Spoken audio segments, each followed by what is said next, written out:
So the situation in China remains one where we can see a number of headwinds. The IMF have adjusted their growth assumption just this week.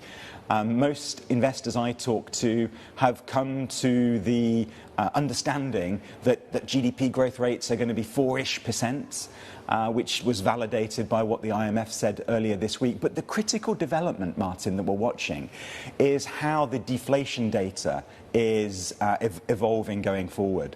So we expect, as we go into the second half of the year and as we look toward 2026, that we're going to see some improvement on that side. And what that means is that even though the real growth rates are ever so slightly slipping, the nominal growth rates, real growth plus the inflation picture, is actually improving. And that's the critical variable for corporate profits, for investors to be comfortable again in what can happen with corporate profits. What's going to cause that to happen, though?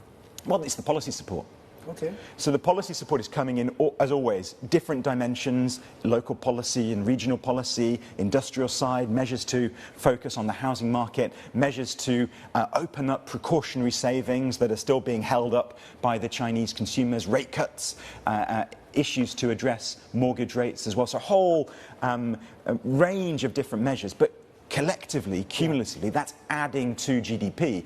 And the policy setting then looks quite different to what we see in the United States, for example. It's expansive, it's proactive, whereas in the US it's a bit more reactive with fiscal policy played out. Yeah, so China, expansive and proactive, right?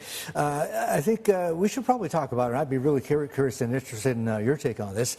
They seem to be maybe not betting the farm, but certainly putting a lot of emphasis on AI in China, obviously post that DeepSeek moment. And from what we understand, there's an explosion of AI going on right now. And it's coming from the top as well. It's like banks, most of them state-owned, right? You shall now direct credit towards your latest favorite provincial AI startup, right? So all the money goes there the same way it did with EVs, right? That could potentially create jobs, raise incomes. It could potentially solve, and not to mention what AI could do for China's productivity, which has been remarkably low. Yes. I mean, is that the big fix or golden fix for China? Well, I think the productivity story around technology and artificial intelligence is the big hope in many ways for many parts of the global economy in terms of what can offset some of the challenges from globalization slowing down, demographics, and the various other macro structural headwinds that, as you know, we've talked about as well, many economists have analyzed. So the AI story, I think, is the big theme in China. When I speak to investors around the world about the outlook, it's interesting that post that DeepSeek moment, that's really triggered something in how investors, global investors, want to think about China. Suddenly, AI, robotics, the biotech area, these are all live themes for global equity investors.